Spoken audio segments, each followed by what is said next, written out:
இன்னைக்கு செய்தியின் தலைப்பு வந்து தேவனுடைய சமயம். தேவனுடைய சமயம், காலம்.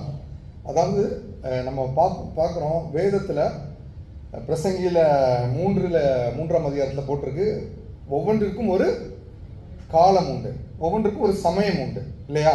ஆனால் பிரசங்கி 3:11 பார்க்குறோம், அவர் சகலத்தையும் அதினதின் காலத்திலே நேர்த்தியாய் செய்திருக்கிறார் அப்படின்ட்டு, நேர்த்தியாய் செய்திருக்கிறார் அப்படின்னு சொல்லிட்டு. ஸோ தேவனுக்கு ஒரு காலம் இருக்கு, எல்லாவற்றுக்கும் ஒரு காலம் உண்டு தேவனுடைய இதுல. இப்ப கலாத்தியர் 4:5 பார்க்கும் பொழுது, காலம் நிறைவேறின பொழுது ஸ்திரீயினிடத்தில் பிறந்தவரும் நியாய பிரமாணத்திற்கு கீழானவரும் ஆகிய தம்முடைய குமாரனை தேவன் அனுப்பினார். எப்ப?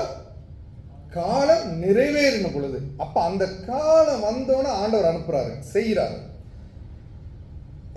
மத்தேயு 8:29 பார்க்கலாம், பிசாசு ஆண்டவராகிய இயேசு கிறிஸ்துவை பார்த்து சொல்லுது, தேவனுடைய குமாரனே, எங்களுக்கும் உமக்கும் என்ன காலம் வரும் முன்னே எங்களை வேதனைப்படுத்த வந்தீரோ அப்படின்னு. எதுக்கு முன்னாடி?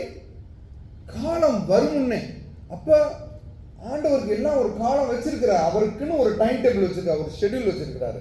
இப்படி இப்படி இப்படி இப்படின்னு உலகம் தோற்றம் முதல் வசனம் இருக்கு. அப்போ ஒவ்வொன்றுக்கும் ஒரு டைம் வச்சிருக்கிறார். அப்ப காலம் நிறைவேறின பொழுது இயேசு கிறிஸ்து வந்தார்.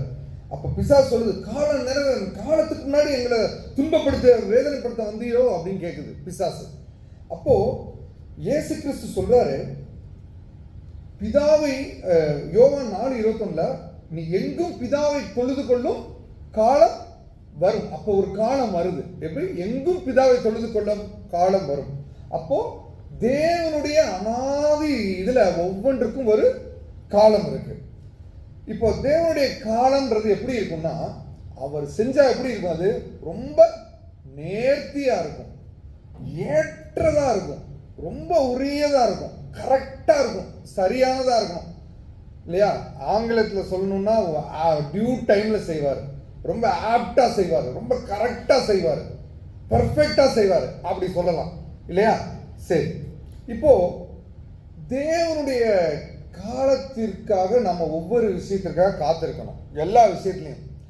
அப்படி தேவனுடைய டைம் டேபிள்ல நம்ம அலைன் ஆகலைன்னா, அவர் நம்ம வாழ்க்கையில ஒரு டைம் டேபிள் வச்சிருக்காரு எல்லாத்துக்கும். எனக்கு இங்க இருக்க ஒவ்வொருத்தருக்கும் ஒரு டைம் டேபிள் இருக்கு, அழகா பிளானிங், அவர் போட்டிருக்க பிளான். அந்த காலத்துல அதை செய்யணும். ஆர்த்தருக்கா, இந்த பிரதருக்கா, இந்த சிஸ்டருக்கா, இவங்களுக்கா, இந்த குழந்தைக்கா, இப்படி இப்படி இந்த நேரத்தில் அவர் டைம் டேபிள் வச்சிருக்கிறார். அதோட நம்ம என்ன பண்ணணும்? அலைன் ஆகி போகலன்னா அது எதான் முடியும்ன்றது ஒரு சின்ன ஒரு எக்ஸாம்பிள் பார்க்கலாம். சவுல் வந்து பாருங்க, இந்த சாமுவேல் தீர்க்கதரிசி 7 நாளுக்குள்ள வரணும். அதாவது இப்ப அந்த 1 சாமுவேல் 13 பார்க்கும் பொழுது, 1 சாமுவேல் 13:8 பார்க்கும் பொழுது, தனக்கு சாமுவேல் குறித்த காலத்தின்படி 7 நாள் மட்டும் வர காத்திருந்தான். எதுக்கு? பலி கொடுக்கிறது. சாமுவேல் பலி கொடுக்கணும், அதுக்காக 7 நாள், அந்த குறித்த காலம் 7 நாள் வரைக்கும் காத்திருந்தான். ஆனா சாமுவேல் கில்காலுக்கு என்ன பண்ணல, வரல. அப்ப சாமுவேல் வரல அப்படின்னு ஜனங்கள்லாம் என்ன பண்ணிட்டாங்க? செதறி போக ஆரம்பிச்சிட்டாங்க. உடனே என்ன பண்ணிட்டான் சவுல்? என்ன பண்ணிட்டான்? அவனே சாமுவேல் கொடுக்க வேண்டிய பலிய, சர்வாங்க தகன பலி, சமாதான பலி அவனே கொடுத்துட்டான். ஆனா அதெல்லாம் கொடுத்து முடிச்சவன சாமுவேல் வராரு, தீர்க்கதரிசி வராரு, என்ன காரியம் செய்து அப்படின்னு சொல்லிட்டு. ஏன்னா இது அவன் கரெக்டா, யாருதான் சாமுவேல் தீர்க்கதரிசி தான் கூட, ஆசாரியன் தீர்க்கதரிசி, அந்த ஆசாரியன் தான் கொடுக்கணும். அந்த பலியை ஒரு ராஜா கொடுக்க கூடாது, இது நியமம், பழைய பாட்டில் இருக்க நியமம். ஆனா அந்த நியமத்தை மீறிட்டான். அவன் பொறுக்கல, அவனால பொறுமையா இருக்க முடியல. 7 நாள் ஆயிடுச்சு, 7 நாள் ஆயிடுச்சு, இன்னும் வரல. அவர் வரலன்னா நானே கொடுப்போன்ட்டு அவன் என்ன பண்ணல, அந்த காலத்துக்கு வெயிட் பண்ணல. ராஜா இது ஆசாரியன் வரணும், சாமுவேல் தீர்க்கதரிசி வரணுன்ற அந்த இது இல்லாம கொடுத்துட்டனால சாமுவேல் தீர்க்கதரிசி என்ன சொன்னாரு? அதே இதுல பார்க்கலாம், 14வது வசனத்துல, இதோ உம்முடைய ராஜ்ய பாரம் நிலை நிற்காது, கர்த்தர் தம்முடைய இருதயத்துக்கு ஏற்ற மனுஷனை தேடி இந்த ஜனங்களுக்கு தலைவனாக அவன் வைப்பான்னு சொல்லிட்டார். ஸோ அவன் செய்ததுனால ஆண்டவர் என்ன பண்ணிட்டாரு? ராஜ்யபாரம் நிலை நிற்காதுன்னு சொல்லிட்டார். எல்லாத்துக்கும் தெரிஞ்சது ஆபிரகாம் வாக்குத்தத்தம் ஆண்டவர் கொடுத்துருக்கிறாரு. ஆனால் அவர் என்ன பண்ணிட்டாரு? பொறுக்கல. யார் சொன்னதையோ, மனைவி சொன்னதையோ கேட்டு அவசரப்பட்டுட்டாரு இல்லையா? அதனால என்ன வந்துச்சு? ஒரு வாக்குத்தத்தம் இல்லாத ஒரு சந்ததி வந்துச்சு. தேவனுக்கு வாக்குத்தத்தம் இல்லாத, தேவன் வாக்கு கொடுத்துருக்காருல, செய்வார். ஏன்னா அதனாலதான் தேவனுடைய காலத்துல நம்ம அலையணும். அவர் கொடுத்ததுல எல்லாமே கரெக்டா செஞ்சிருவார். அதை நம்ம விசுவாசிக்கணும். நானும் நீங்களும் என்ன பண்ணணும்? காத்திருக்கணும். அந்த சமயத்துக்காக காத்திருக்கணும். அப்போ எப்படி காத்திருக்கணும்னா, பொறுமையோடு காத்திருக்கணும். சரியா? அடுத்தது விசுவாசத்தோடு காத்திருக்கணும். அடுத்தது நம்பிக்கையோடு காத்திருக்கணும். அடுத்தது என்ன பண்ணணும்? அவசரப்படாமல் காத்திருக்கணும் இல்லையா? எப்படி? பொறுமையா காத்திருக்கணும். தேவனுடைய காரியத்துக்காக அவசரப்படக்கூடாது. நம்பிக்கையோடு காத்திருக்கணும் இல்லையா? அடுத்தது விசுவாசத்தோடு காத்திருக்கணும் இல்லையா? இப்போ உதாரணத்துக்கு நம்ம பார்த்தோம்னா, இப்போ ஒரு பெண்ணு கர்ப்பமானா அந்த பெண்ணுக்கு வந்து எத்தனை மாசத்துல வந்து குழந்தை பிறக்கும்? 9 மாசத்துல இல்லையா? ஆனா அந்த 9 மாசத்துக்கு முன்னாடி பிறந்துச்சுன்னா அது என்னவாயிரும்? குறைப்பிரசவம் ஆயிரும் இல்லையா? குழந்தை வந்து ஒரு முழு வளர்ச்சியோடு வராது இல்லையா? அதே மாதிரி தான். ஆனால் யானைக்கு எடுத்துக்கிட்டோம்னா, யானைக்கு எத்தனை டெலிவரி டைம்னா 22 மாதங்கள், அதாவது கிட்டத்தட்ட 2 மாதங்கள். அப்போ இந்த 2 வருஷம், கிட்டத்தட்ட 2 வருடங்கள். அப்போ அந்த 2 வருடம் இந்த யானை வந்து என்ன பண்ணணும்? வெயிட் பண்ணணும் அந்த டெலிவரி கொடுக்கறதுக்காக. ஆனால் இதே இது ஒரு வகையான கொசுவுக்கு பார்த்தோம்னா ஒரே நாள் தான், ஒரே நாளில் கர்ப்பம் தரித்து, ஒரே நாளில் முட்டையிட்டு, ஒரே நாளில் முட்டையை குஞ்சு பொரிச்சது அந்த அந்த ஒரு கொசு. அப்போது ஒவ்வொன்றுக்கும் ஒரு விதமான அப்பாயிண்டட் டைம் இருக்குது, சமயம் இருக்குது. அந்த காலத்திற்கு முன்னாடி நம்ம பண்ணிட்டோம்னா என்ன அர்த்தம்? என்ன ஆகிடும்? அது குறையோடு தான் வரும் இல்லையா? இப்போ நம்ம பார்த்தோம், ஆபிரகாம் பண்ண காரியத்தினால பார்த்தோம், சவுல் பண்ண காரியம். அப்போ நம்மளும் அழகாக அந்த காரியத்துக்காக வெயிட் பண்ணணும். நம்ம ஒரு இன்ஜினியரிங் படிக்கிறோம் அப்படின்னா, இன்ஜினியரிங் 4 இயர்ஸ், அந்த 4 இயர்ஸ்க்கு முன்னாடி நான் 2 வருஷத்தில் வந்துடுவேன் அப்படின்னா டிகிரி கிடைக்குமா நம்மளுக்கு இல்லையா? டாக்டர் இப்போ எத்தனை வருஷம்? 5 வருஷமா 7 வருஷமாண்ணே டாக்டர்? 5 வருஷமாண்ணே? 5.5 வருஷம். அப்போ அந்த வருஷம் வரைக்கும் என்ன பண்ணணும்? காத்திருக்கணும் இல்லையா? அதுக்கு முன்னாடி வந்துட்டா வேஸ்ட் இல்லையா? அதே மாதிரி தான். ஸோ அப்போ ஏற்ற நேரத்தில் ஆண்டவர் செய்வார்ன்ற விசுவாசத்தோட நம்ம கண்டிப்பாக காத்திருக்கணும். ஏற்ற நேரத்தில் ஆண்டவர் வந்து வாக்கு தத்தத்தை நிறைவேற்றுவார். இப்போ ஆண்டவர் என்னென்னத்தை ஏற்ற நேரத்தில், சரியான நேரத்தில் செய்கிறார் அப்படின்றத இருக்கிற டைம்ல ஒரு ஷார்ட்டா பார்த்துடலாம். ஃபர்ஸ்ட், ஏற்ற நேரத்தில் வாக்கு தத்தத்தை ஆண்டவர் நிறைவேற்றுகிறார். நம்மளுக்கு தேவன் வாக்கு தத்தம் கொடுத்துட்டாருன்னா அது கண்டிப்பா என்ன பண்ணுவார்? கண்டிப்பா நிறைவேற்றுவார். ஏன்னா அவர் பொய் சொல்ல மனிதன் அல்ல இல்லையா? வாக்கு தத்தத்தை கொடுத்தவர் நிறைவேற்றாமல் இருப்பாரா? கொடுத்துட்டாருன்னா கண்டிப்பா நிறைவேற்றுவார். அதுக்கு நான் என்ன பண்ணணும்? பொறுமையாக காத்திருக்கணும், அவசரமே பண்ணக்கூடாது. அதுக்கு எனக்கும் சேர்த்து தான் சொல்கிறேன். இப்போ நானே வந்து ஐயோ நடக்கலையே அப்படின்னு டென்ஷன் ஆவேன். அப்போ என் ஒய்ஃப் வந்து என்னை வந்து என்ன பண்ணுவாங்க? என்ன நீங்கள் அப்படி இது பண்ணுறீங்க, ஆண்டவர் சொல்லலையே அப்படின்னு. அதே சமயத்தில் அவங்க அது பாடுறக்கப்ப நான் என்ன பண்ணுவேன்? அவங்கள இப்போ தான் ஒருத்தர் நம்ம என்ன நம்ம தேர்ச்சி தேவனுடைய வார்த்தையை சொல்லி நடத்துகிற கடமைப்பட்டு இருக்கிறோம். ஸோ ஆபிரகாமுக்கு ஆண்டவர் வாக்கு கொடுத்தாரு. என்ன கொடுத்தாரு? 75வது வயசில் ஆண்டவர் வந்து ஆபிரகாமுக்கு தரிசனமாகி உனக்கு வந்து உனக்கு பலத்த ஜாதியாக்குவேன்றார் இல்லையா? சொன்னோன்னு செஞ்சுட்டாரா? இல்லை, பல வருடங்கள், கிட்டத்தட்ட திருப்பி 85 வயசுன்னு நினைக்கிறேன், வந்துட்டு திருப்பி என்ன சொல்றாரு? வானத்து நட்சத்திரங்களை பார், இதை போல ஒன்று ஆக்குவேன்றார் இல்லையா? ஒருவேளை அவர் வந்து நினைச்சிருக்கலாம் 75 வயசுல என்ன அடுத்த நாளே கர்ப்பம் ஆயிடுவாங்க சாரான்னு நினைச்சிருக்கலாம். ஆல்ரெடி 75 வயசு ஆயிடுச்சுன்னு. ஆனால் ஆண்டவர் சொல்ல கொடுத்துட்டாங்க, செய்வாருன்றது தான். சரி, திருப்பியும் வராரு, வானத்து நட்சத்திரங்களை பாருன்றார். நடக்கல. திருப்பி 95 வயசுல திருப்பி ஆல்மோஸ்ட் வராரு. 95 வயசுல 99 ஓகே வராரு. வந்துட்டு என்ன சொல்றாரு? வந்து விசிட் பண்றாங்க இல்லையா? அப்ப நான் சாரால் கூட நகைக்கிறாங்க. ஆனா அது நிறைவேறது எப்போ? 100 வயசுல. 100 வயசுல நிறைவேறிச்சு இல்லையா? ஓகே. அதே மாதிரிதான் ஆண்டவர் வாக்கு தத்தம் யாருக்காவது கொடுத்திருந்தால், எனக்கோ உங்களுக்கோ நம்ம பிள்ளைகளுக்கோ கொடுத்துட்டா கண்டிப்பா நிறைவேற்றோன்றதை நம்ம விசுவாசித்து பொறுமையோடு இருக்கணும். அதுதான் இன்றைக்கு நம்ம கற்றுக்க வேண்டியது ஒன்று. சிமியோன் புதிய ஏற்பாட்டில் பார்க்குறோம். சிமியோன்ற ஒரு ஒரு இவர் வந்து என்ன பண்ணுறாரு? இஸ்ரவேலுக்கு ரட்சிப்பு வருவதற்காக அநேக நாள் காத்திருந்தாராம். ஏன்னா ஆவியானவர் என்ன பண்ணியிருந்தாராம், அவருக்கு ப்ராமிஸ் கொடுத்துருந்தாரா, நீ இஸ்ரவேலுக்கு ரட்சணத்தை காணும் முன்னே நீ என்ன பண்ண மாட்ட, மரணம் அடைய மாட்டேன்னு இல்லையா. அப்போ அவர் அநேக நாள் காத்திருந்தார் இல்லையா அந்த சிமியோன். ஆனால் கடைசியாக அந்த ஆண்டவராக இயேசு கிறிஸ்து அவர் கையில் வாங்கி என்னுடைய இந்த ரட்சணியத்தை என்னுடைய கண்கள் கண்டது அப்படின்னு சொல்லி சொல்றாரு இல்லையா. அப்போ அநேக நாள் காத்திருந்தார். அதே மாதிரி தான் சொன்ன ஆண்டவர் என்ன பண்ணிடுவார், நிறைவேற்றுவார். அதே போல் ஆண்டவர் வந்து நம்ம ஆதிகால முதல் ஃபர்ஸ்ட் டிசைபிள்ஸ்க்கு வந்து என்ன சொன்னார், நான் போகிறேன், நான் வந்து யார் அனுப்புவேன், ஒரு தேற்றவான அனுப்புவேன் அப்படின்னு சொன்னால் அவங்க எங்கே கூடியிருந்தாங்க, மேல் வீட்டில் கூடியிருந்தாங்க, ஒரு மனதோடு கூடியிருந்தாங்க. அப்போ கூடியிருந்தப்போ ஆண்டவர் ஒரு நாள் எந்த சமயம் தெரியல வந்துட்டாங்க, ஆவியானவர் வந்தாங்களா. அப்போது ஒரு 10 நாள் கிட்டத்தட்ட காத்திருந்த பொழுது ஆண்டவர் என்ன பண்ணார், பெந்தெகோஸ்தே தினத்தன்று ஆவியானவரை பொழிந்தருளினார் இல்லையா. அப்போ வாக்கு தன்னதை ஆண்டவர் நிறைவேற்ற வல்லவராக இருக்கிறார் சரியா. அதே சமயத்தில் இப்போ என்ன பண்ணோம், ஆண்டவர் ஏற்ற நேரத்தில் வாக்கு தத்தத்தை நிறைவேற்றுவார்ன்றதை பார்த்துட்டோம். அடுத்தது ஏற்ற நேரத்தில் சுகத்தை தருவார் அப்படின்றத பார்க்கலாம் இல்லையா. யோவான் 5வது அதிகாரம், பிரதர் படிங்க, யோவான் 5:3-4 படிங்க.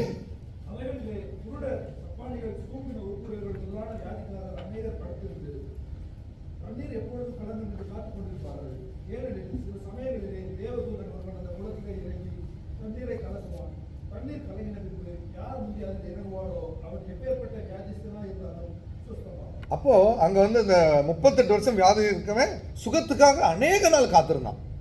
அநேக நாள், 1 வருஷம் 2 வருஷம் இல்லை, அநேக நாள். ஆனால் தேவன் அப்பாயிண்டட் டைம்ல அங்க ஆண்டவராக இயேசு கிறிஸ்து வராரு. சுகமாகணும்னு விரும்புறியான்னு கேட்கிறாரு இல்லையா. சுகமாக விருப்பம் இல்லாம இருக்குமா அவனுக்கு? கண்டிப்பா இருக்கும் இல்லையா.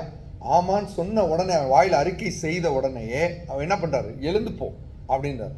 அப்போ அந்த அப்பாயிண்டட் டைம், அந்த அப்பாயிண்டட் டைம்ல அழகா சுகத்தை தருகிறார். இன்றைக்கு கண்டிப்பா நம்மளுடைய வாழ்க்கையில நம்ம யாருக்கு வேணா இருக்கலாம், நம்ம ஒரு சுகத்தை எதிர்பார்த்துட்டு இருந்தோம்னா கண்டிப்பா விசுவாசிங்க, ஆண்டவர் சுகத்தை எப்படி தராம போவார், கண்டிப்பா தருவார். என்னுடைய வாழ்க்கையில கூட நடந்த ஒரு சாட்சியை சொல்றேன். நான் கிட்டத்தட்ட 25 வருடங்களுக்கு முன்பாக என்சிஏ படிச்சுட்டு இருந்த சமயத்தில் எனக்கு நடந்த ஒரு சம்பவம். எனக்கு ஒரு வியாதி வந்தது. அது என்ன வியாதின்னு எனக்கே தெரியாது. மயக்கம் வந்துகிட்டே இருக்கும், நிற்க முடியாது, உட்கார முடியாது, படுக்க முடியாது, அப்படியே எங்கேயோ போகிற மாதிரி இருக்கும். காலேஜ் படிச்சுட்டு இருக்கேன். அப்போது டாக்டர்கிட்ட போனால் என்னென்னமோ சொல்கிறாங்க, பிரெயின் டெஸ்ட்டு, இது எம்ஆர்ஐ எடுங்கன்றாங்க, இந்த டாக்டரை பாருங்கள், இஎன்டி போய் பாருங்கன்றாங்க, இதுன்றாங்க, அப்புறம் இந்த மாத்திரை கொடுங்கன்றாங்க. நாள் ஆக ஆக அந்த மயக்கம் வந்து எனக்கு என்ன ஆகிட்டே இருந்துச்சு, அதிகமாகிட்டே இருந்துச்சு. எனக்கு மரண பயம் என்னை சூழ்ந்து கொண்டது. அப்போது நான் வந்து ரொம்ப அழுது ஜெபிக்க ஆரம்பித்தேன். ஆண்டவரே அப்பா என்னை காப்பாற்றுங்கப்பா, என்னோட உயிரை எடுத்துடாதீங்க அப்படின்னு சொல்லிட்டு நான் அழுது ஜெபித்தேன். அறை வீட்டு, அதாவது என்னுடைய ரூமை பூட்டிட்டு, அப்போ ஒரு ஸ்டூடெண்ட், ஒரு மாணவன், நான் அழுது காலேஜுக்கே போக முடியல என்னால் அப்போ அந்த அநேக நாள். அதனால அடிக்கடி ரொம்ப மயக்கம் வந்துகிட்டே இருக்கும். அப்படியே ஒரு யூரின் இருக்க கூட என்னால் நிற்க முடியாது, செவுத்தை பிடிச்சிட்டு தான் நிற்பேன். அந்த மாதிரியான ஒரு சிச்சுவேஷனில் இருந்தேன். அப்போது நான் வந்து அழுது ஜெபித்தப்ப திடீர் நைட்டு ஒரு 12 மணிக்கு காலிங் பெல் அடிக்குது. யாருன்னு பார்த்தா எங்கள் காலேஜில் இருக்க ஒரு ப்ரொஃபஸர் எங்கள் வீட்டுக்கு வந்திருக்கிறாரு. அவர் வந்திருக்காரு, இது ஆர்த்தர் வீடு தானே அப்படின்னு சொல்லிட்டு. ஆமாம் அப்படின்னு சொல்லிட்டு எங்கள் அப்பா கதவை திறக்கிறாங்க. இல்லை, நான் ஜோம் பண்ணிக்கிட்டு இருந்தப்ப இந்த பையனோட மூஞ்சி என்கிட்ட வந்துகிட்டே இருந்துச்சு. அவருக்கு எனக்கும் பந்தம் கிடையாது, சம்மந்தம் கிடையாது. அவர் வந்து ஒரு ஜஸ்ட் ஒரு காலேஜ் ப்ரொஃபஸர், பார்த்தா தெரியும் இல்லையா, அவர் அந்த அளவுக்கு நம்மளுக்கு இது கிடையாது. அப்போது அவரோட என் வீடு அவருக்கு தெரியாது. அப்போ வந்து அவர் ஹாஸ்டலில் இருக்க ஒரு பையனை கூப்பிட்டு நைட்டு 12 மணிக்கு கூப்பிட்டு, அவரே ஒரு வயதான மூப்பர், அவர் வந்து அந்த நேரத்தில் அவர் வீடு தெரியாதனால ஆர்த்தர் வீடு உனக்கு தெரியுமான்னு வந்தார். இல்லைப்பா, நான் ஜெபம் பண்ணிட்டு இருந்தப்ப ஆண்டவர் வந்து இதை போய் ஆர்த்தர்கிட்ட சொல்லு அப்படின்னு இந்த வசனத்தை சொன்னார். நான் வந்து படுக்க போனேன், காலையில் போய் சொல்லிக்கலான்ட்டு. தூக்கமே வரலப்பா, இதை போய் சொல்லு, இப்போ போய் சொல்லு அப்படின்னு சொல்லிட்டு, அப்போது நான் உடனே அந்த பையனுக்கு காலேஜில் அந்த ஹாஸ்டலுக்கு கூப்பிட்டு என் வீட்டுக்கு வாடா நீன்னு அப்படின்னு அவன் வண்டியை எடுத்துகிட்டு வந்து வண்டியில் வந்து நைட்டு 12 மணிக்கு வந்து இந்த வசனத்தை கொடுத்தார். அப்படின்னு என்னன்னா, நீ என்னை நம்பினபடியால் உன் பிராணன் உனக்கு கொள்ளையாடின பொருளாக கிடைத்தது, நீ பயப்படும் காரியம் உனக்கு நேரிடாதுன்ற வசனத்தை கொடுக்குறாருப்பா அப்படின்னு சொல்லி கொடுத்தாரு. அன்றையோட அந்த தலைவலி அதுக்கூட போச்சுங்க, அதோட போச்சு. அப்போ ஆண்டவர் அந்த ஏற்ற சமயத்தில் நம்மளுக்கு என்ன கொடுப்பாரு? சுகத்தை கண்டிப்பாக கொடுப்பார். நம்ம எதை எதிர்பார்த்துட்டு இருக்கோமோ கொடுக்க உண்மை உள்ளவர், கண்டிப்பாக கொடுப்பார். சரியா? அடுத்தது, தேவன் ஏற்ற நேரத்தில் பாதுகாக்க வல்லவர். ஏற்ற நேரத்தில் பாதுகாக்க வல்லவர். இப்போ மோசே பிறந்த சமயத்தில் குழந்தையெல்லாம் என்ன பண்ணாங்க? வெட்டினாங்க. ஆனால் ஆண்டவர் தன்னுடைய மகனை காப்பாற்றணும்னு நினைச்சாரா? தன்னுடைய ஊழியக்காரனை காப்பாற்றணும்னு நினைச்சாரா? இல்லையா? காப்பாற்றிட்டார் இல்லையா? அழகா செஞ்சு ஏற்ற நேரத்தில் என்னென்ன நடக்கணுமோ என்னென்ன செய்யணும்னு காப்பாற்றினார். அதே சமயத்தில் ஆண்டவராக இயேசு கிறிஸ்து பிறந்தப்பையும் அகஸ்வேர் ராஜனால என்ன கட்டளை பிறப்பிக்கப்பட்டது? குழந்தைகள்லாம் கொல்லணும்ட்டு.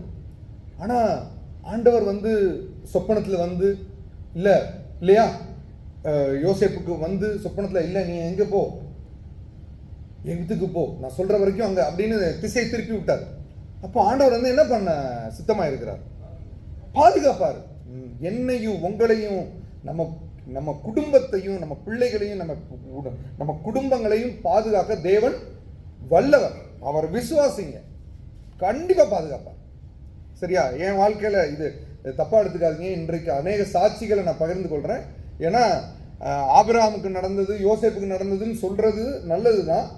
என் வாழ்க்கையில் நடந்தது சொல்றப்ப இன்னும் கூட நான் ஒரு லைவா சொல்ல முடியும். ஆண்டவர் உண்மை உள்ளவர்ன்றத ஆணித்தரமா சொல்ல முடியும். 22 வருடங்களுக்கு முன்பாக நான் அபாசியால நடந்து போயிட்டு இருக்கேன். அபாசியால வாக்கிங் போயிட்டு இருக்கேன் 22 இயர்ஸ் பிஃபோர். அப்போ இப்படி நடந்து போயிட்டே இருக்கிறேன். அப்போ போயிட்டு இருக்கப்ப அப்படி போயிட்டு இருக்கேன் பாருங்க, அந்த ரோட்ல போயிட்டு இருக்கேன். திடீர்னு பார்த்தீங்கன்னா என் முன்னாடி இவ்வளோ பெரிய கல் ஒன்று சொத்துன்னு ஹாலோ பிளாக் விழுவுது. எங்க இருந்து தெரியுமா விழுவுது? கிட்டத்தட்ட ஒரு 16-17 அடுக்கு மாடி கட்டிக்கிட்டு இருக்காங்க அபாசியால.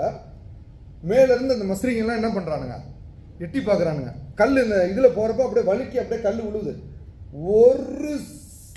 ஒரு செகண்ட் போயிருந்தோன்னா மண்டையில் அடிச்சிருக்கோம். இது அப்பாயிண்டட் டைமா இல்லையா? ஆண்டவரை குறித்த காலத்தில் ஆண்டவர் பாதுகாக்கிறாரா இல்லையா? இல்லையா? இது மாதிரி எவ்வளவோ சொல்ல முடியும் வாழ்க்கையில. கண்டிப்பா உங்களுக்கும் இருக்கும், நடந்திருக்கும். ஒருவேளை நம்மளுக்கு அதை நம்ம மைண்ட்ல இல்லாம இருக்கும். ஆனா ஆண்டவர் பாதுகாத்துட்டு தான் வராரு. இது ஒருவேளை நான் என்ன பண்ணலாம், தொடச்சிட்டு அப்பா கர்த்தருக்கு ஸ்தோத்திரம் அப்படின்னு போயிடலாம். இல்லை, மறக்கவே மாட்டேன் இல்லையா? Appointed time. ஒரு செகண்ட் அப்படி முன்னாடி போயிருந்தோன்னா செதறி இருக்கும் மண்டை இல்லையா? அது மாதிரி தான். அப்போ ஏற்ற நேரத்தில் நம்மளுக்கு பாதுகாப்பை தேவன் தருவார். ஆமா. அடுத்தது, ஏற்ற நேரத்தில் தேவன் உதவி செய்ய வல்லவராயிருக்கிறார். நம்மளுக்கு ஏற்ற நேரத்தில் நம்ம ஒருவேளை ஒவ்வொருத்தரும் ஒவ்வொரு விதமான சூழ்நிலையில இருக்கலாம் இல்லையா? ஒவ்வொருத்தரும் பல விதமான கஷ்டத்தில் இருக்கான். ஒருத்தருக்கு கடனாக இருக்கலாம், ஒருவேளை சிவில் ஐடி ப்ராப்ளமாக இருக்கலாம், விசா ப்ராப்ளமாக இருக்கலாம், ஃபேமிலி இஷ்யூவாக இருக்கலாம், ஹெல்த் இஷ்யூவாக இருக்கலாம், வேலையில் ப்ராப்ளமாக இருக்கலாம், நம்ம சுப்பீரியர்ஸ்னால ப்ராப்ளம் இருக்கலாம், இல்லை என்ன வேணா இருக்கலாம். ஆனால் தேவன் நம்மை கவனித்து கொண்டு இருக்கிறார், நம்மை பார்த்து கொண்டு இருக்கிறார். அந்த விசுவாசம் இருக்கணும். கண்டிப்பாக நம்மளுக்கு உதவி செய்ய அவர் வல்லவர், உண்மையுள்ளவர். எனிதிங், ஜஸ்ட் அவர் நம்பணும். அவர் நம்ம தேவன், அவரை நம்பணும். கண்டிப்பாக அவர் நம்மளை என்ன காப்பாற்ற உண்மை உள்ளவர் இல்லையா? அப்போ ஆபிரகாம் பாருங்க, தன்னுடைய மனைவியாகிய அடிமை பெண்ணா கட்டினாரு. அந்த அடிமை பெண் மனைவி தான் இல்லையா? அவரையும் அந்த மகன் இஸ்மவேலையும் என்ன பண்ணிட்டாரு, ஒரு அப்பத்தையும் ஒரு தூத்தி தண்ணீரையும் கொடுத்து அனுப்பிவிட்டார். அனுப்பிவிட்டோன்னா அந்த ஆகாரும் அந்த மகனும் இஸ்மவேலும் வனாந்தரத்தில் போயிட்டு தண்ணீர்லாம் செலவழிஞ்சு போச்சு. அப்போ மகன் சாக கிடக்கிறான். அப்போ என்ன பண்றாங்க,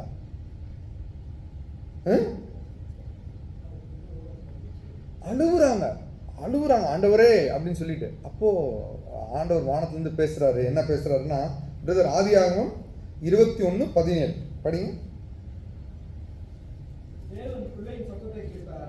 தேவதூதன் வானத்திலிருந்து ஆகாரை கூப்பிட்டு, ஆகாரே, உனக்கு என்ன சம்பவித்தது? பயப்படாதே. பிள்ளை இருக்கும் இடத்திலே தேவன் அவன் சத்தத்தை கேட்டார். நீ எழுந்து பிள்ளையை எடுத்து அவனை உன் கையினால் பிடித்துக் கொண்டு போ, அவனை பெரிய ஜாதியாக இருந்தார். அப்போ 19 பார்க்குறோம், தேவன் அவளுடைய கண்களை திறந்து அப்பொழுது ஒரு தண்ணீர் துறவை போய் கண்டு குடிக்க கொடுத்தாள் இல்லையா.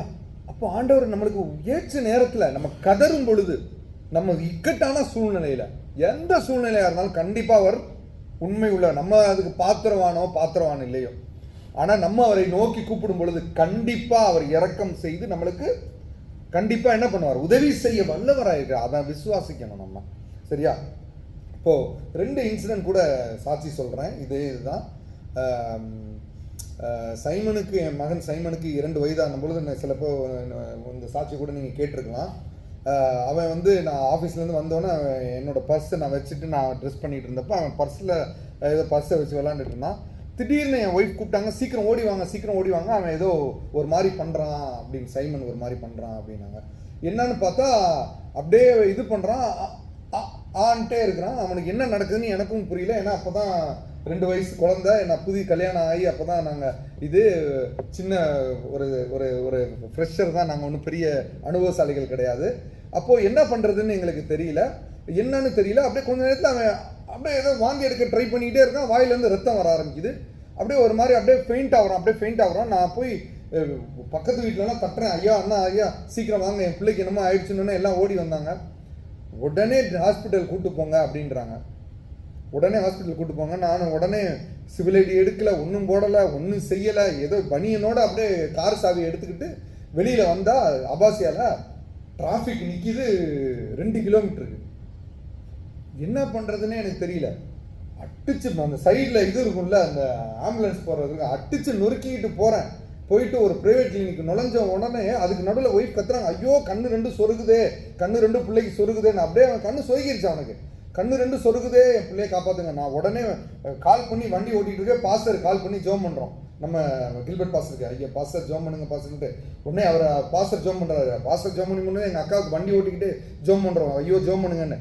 பிள்ளைக்கு கண்ணு சொருகுது, என்ன நடக்குதுன்னு தெரியல எங்களுக்கு அப்படின்னு சொல்லிட்டு ஒரு பிரைவேட் கிளினிக் உள்ளுக்கு நுழைஞ்சோன்னு அவங்க சொல்கிறாங்க, வெளியில் எடுத்துகிட்டு போ, இந்த கவர்மெண்ட் கிளினிக் போ அப்படின்ட்டு. எப்படி இருக்கும் உங்களுக்கு? கவர்மெண்ட் கிளினிக் போனோம்னா ஃபர்வானியா போகணும். அப்படியே அந்த இடத்துல அப்படியே நானும் என் ஒய்ஃபும் அப்படியே ஆண்டவர்கிட்ட கேட்டோம், அப்பா காப்பாற்றுப்பாங்க. அந்த சமயம் வாயிலேருந்து ஒரு காசு வந்து விழுந்துச்சு. என்னானே எங்களுக்கு தெரியாது. கரெக்டாக அப்பா காப்பாற்றுங்க பண்ண என் ஒய்ஃப் இருக்கிறாங்க. ஆண்டவர் கண்டிப்பாக என்ன பண்ண வல்லவராக இருக்கிறார், ஏற்று நேரத்தை உதவி செய்ய வல்லவராக இருக்கார். மனிதன் கைவிடலாம், டாக்டர் கைவிட்டாங்க, போங்கன்ட்டாங்க. ஆண்டவர் கைவிட மாட்டார், நம்ம மேல் நோக்கமாக இருக்கிறார். ஏன் அவ்வளோ? ஏன் நேற்று ஆஃபீஸ்லேருந்து வந்துக்கிட்டு இருக்கப்ப என் வண்டி சின்ன வண்டி குரலா மேட்டு மேலெல்லாம் பெருசாக ஏற்றி இது பண்ண முடியாது. கடைசியில் நேற்று போய் ஒரு இதில் போய் மேட்டில் ஏற்றி மாட்டிக்கிட்டேன். வண்டி இங்கிட்டும் போக மாட்டேங்குது, ரிவர்ஸ் போட்டாலும் வர மாட்டேங்குது. வண்டி இதாகல. நான் ரோட்டில் போகிறேங்க, ஐயா அண்ணா யாராவது வந்து ஹெல்ப் பண்ணுங்க அப்படின்னு சொல்லிட்டு கேட்டால் எல்லாம் நம்ம ஆளுங்க, எல்லாம் இந்தியன்ஸ். என்னது அப்படியே பார்த்துட்டு போகிறாங்க. ஒருத்தர் கூட ஹெல்ப்புக்கு என்ன பண்ணல, வரல. ஆண்டவரே, நான் அப்படியே ஆஃபீஸ்லேருந்து வந்துட்டு இருக்கேன், அடுத்தது என்னென்னமோ இது இருக்குது, லேட் ஆகுது, எனக்கு இந்த பிளான் இருக்கு, அங்கே போகணுமே, இந்த சர்டிஃபிகேட் வாங்கணுமே, இது பண்ணுமே, என்ன பண்ணுவேன் அப்படின்னு சொல்லிட்டு அப்படியே இது பண்ணிட்டு இருக்கப்ப திடீர்னு ஒரு காருக்கு பெரிய கப்பல் மாதிரி ஒரு கார் வந்து நின்றுச்சு. யாருன்னே தெரியாது, எங்கே இருந்து வந்தேன்னு தெரியாது. ஒரு இந்த நாட்டு பிரஜை, don't worry brother, I will help you. எங்கே இருந்தாருன்னே தெரியாது. வந்து வண்டி இது பண்ணால் பின்னாடி வந்தாப்புல, சரியா வந்தாப்புல அந்த வண்டியை கட்டி இழுக்கிறதுக்கு உண்டான எல்லா ஐட்டமும், எல்லா அசசரிஸும், அந்த ரோப்பு, சாஃப்ட் ரோப்பு, அந்த இது இருக்குல்ல, அந்த ஷாக்கிள், டி ஷாக்கிள் மாதிரி இருக்குல்ல, அது எல்லாமே போட்டு இழுக்கிறது எல்லாம் வண்டியில் இருக்குது. போட்டு இழுத்து திடீர்னு வேறு 2 அரபி வராங்க உதவிக்கு. சரி, ஆனால் இதெல்லாம் நம்ம ஆளுங்க இன்னும் அப்படியே வேடிக்கை பார்த்துட்டு இருக்கு. சரி தானே, வந்து பார்த்துட்டு டோன்ட் வரி ஐ வில் அப்படின்னு சொல்லிட்டு ஒரு 2 நிமிஷத்தில் வண்டியை எடுத்து கொடுத்தாப்புல. ஏற்ற நேரத்தில் ஆண்டவர் நம்மளுக்கு உதவி செய்ய வல்லவராயிருக்கார். எந்த சிச்சுவேஷன்லையும், இதெல்லாம் நான் பெருமைக்காக இதுக்காக சொல்ல, ஆண்டவர் உண்மை உள்ளவர், நம்மளுக்கு உண்மை உள்ளவர் இல்லையா, அதுக்கு தான் சொல்கிறேன். ஸோ அடுத்தது, ஆண்டவர் ஏற்ற நேரத்தில் நம்மை உயர்த்த வல்லவராயிருக்கிறார். ஏற்ற நேரத்தில் ஒவ்வொருவரையும் உயர்த்த வல்லவராயிருக்கிறார். யோசேப்பை பாருங்களேன். யோசேப்பு வாலிபனாக இருக்கிறப்ப அவருக்கு என்ன வந்துச்சு? சொப்பனம் வந்துச்சு இல்லையா? வாலிபனாக இருக்கப்ப. ஆனால் அது உடனே நடந்துருச்சா? அவர் உயர்த்தப்படுகிற மாதிரி, தாய் தந்தையெல்லாம் வந்து வணங்குகிற மாதிரி இல்லை. எப்படி கடைசியில் அது அந்த சொப்பனத்துக்கு அப்புறம் சொந்த சகோதரர்களை அடிக்கிறானுங்க, குழியில போடுறாங்க. அப்புறம் அங்கேருந்து நேராக இஸ்மவேலர்கிட்ட போகிறாரு. இஸ்மவேலர்கிட்ட எங்கே போகிறாரு? போர்த்திபார் வீட்டில் ஒரு சாதாரண வேலை. அப்புறம் திருப்பி அங்கே என்ன பண்ணப்படுறாரு? கொஞ்சம் உயர்ந்த ஸ்தானத்துக்கு வர்றாரு. திருப்பி அங்கேருந்து எங்கே போகிறாரு? ஜெயிலுக்கு, சிறைச்சாலை. திருப்பி சிறைச்சாலையிலேருந்து வெளியில் வர்றான். கடைசியில் second in command to the king of Egypt இல்லையா? அந்த தேசத்தின் ராஜாவுக்கு அடுத்த ஸ்தானத்தில் வந்து ஆண்டவர் உயர்த்துறாரு இல்லையா? நம்ம என்ன பண்ணணும்? ஆண்டவர் நம்மளுக்கு கொடுத்தாரு, உயர்த்தணும். நம்ம ஒவ்வொருத்தையும் உயர்த்த வல்லவராக இருக்கிறார். கண்டிப்பாக நம்ம ஒவ்வொருத்தருக்கும் அனுபவம் இருக்கும். ஆனால் இன்னைக்கு ஒவ்வொருத்தரையும் நான் சொல்ல வரேன், ஏற்ற நேரம் வரும். ஒருவேளை இன்னைக்கு அப்படி இருக்காது, ஆனால் டைம் இருக்கு. கண்டிப்பாக ஆண்டவர் நம்மளுக்கு செய்வார் இல்லையா? 100% செய்வார். அதுதான். அப்போ உதாரணத்துக்கு சொல்லணும்னா, அமெரிக்கன் பிரசிடென்ட் ஒபாமா 70 வயசுல 56 சம்திங் அந்த வயசுல அவர் வந்து என்ன ஆகி போறாரு? ரிட்டையர்ட் ஆகி போயிட்டார் இல்லையாண்ணா? என்ன வயசுன்னு எக்ஸாக்ட்லி தெரியல, சம்திங் அந்த இதில். ஆனால் 70 வயசுல யாரு பிரசிடென்ட் ஆகிறா? ட்ரம்ப். ஸோ அவர் 56ன்றதுக்காக நானும் 56ன்னு கிடையாது. God's appointed time. எல்லாத்துக்கும் ஒரு டைம் இருக்கு. நம்மளுக்கு அவர் ஒன்னே ஒன்று தான். அப்படியே அவரோட ஷெடியூலில் நம்ம என்ன பண்ணிக்கிட்டே இருக்கணும்? பார்த்துக்குவீங்கப்பா, நீங்கள் பார்த்துக்குவீங்கன்னு போயிட்டே இருக்கணும். அதுதான் இல்லையா? அதே போல தான் தாவீது இல்லையா? சாமுவேல் தீர்க்கதரிசி எப்போ வந்து அபிஷேகம் பண்ணார்? சின்ன பிள்ளையா இருக்க, இப்போ வாலிபனா இருக்க பண்ணார். உடனே ஆகலையே, டைம் வந்துச்சு. அப்படியே வந்து ஒரு டைம் வரப்ப என்ன பண்றாரு? ஆடு மேய்த்தவனா ஆண்டவர் அரசனாக மாத்துகிறார் இல்லையா? ஸோ உயர்த்துறதுக்கும் ஆண்டவர் ஒரு சமயம் வச்சிருக்கிறார் இல்லையா? ஓகே. ஸோ 1 பேதுரு 5:6 படிங்க பிரதர்.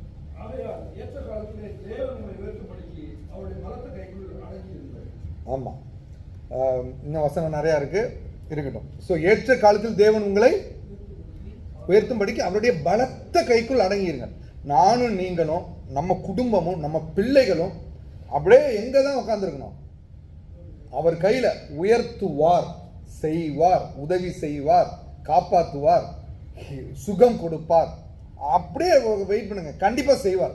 100% செய்வார். ஆண்டவரை நம்பணும், அவ்வளோதான் இல்லையா? ஓகே. அடுத்தது, ஏற்ற காலத்திலே காரியங்களை நடப்பிப்பார்.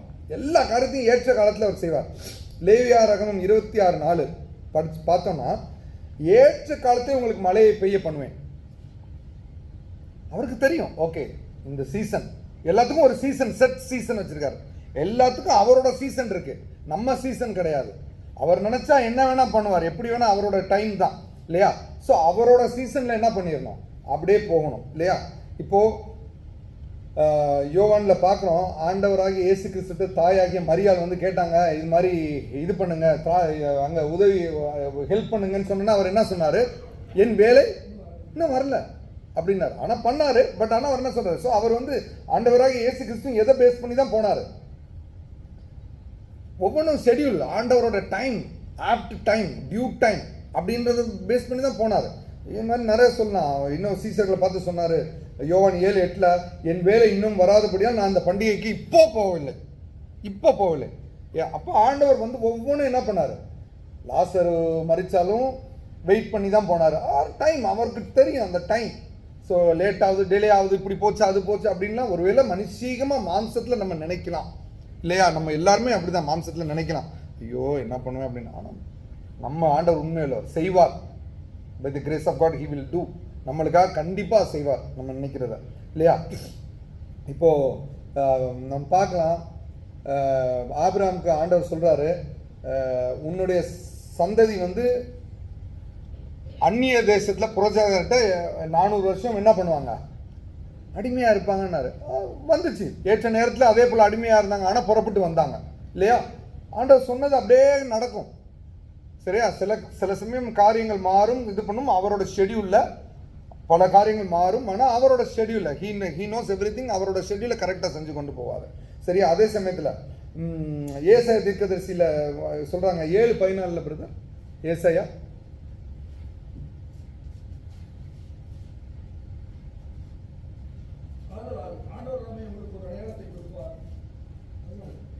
அதான் இதோ ஒரு கன்னிகைக்கு உற்பத்தியாகி ஒரு குமாரனை பெறுவாள், அவருக்கு இம்மானுவேல் என்று பெயரிடுவாள். சொல்றாரு. எத்தனை வருஷத்துக்கு முன்னாடி சொல்றாரு. அப்ப ஆண்டவர் சொன்னதை அவர் என்ன பண்ண நடப்பிப்பார், சொன்னதை நடப்பிப்பார். ஸோ இதுதான்.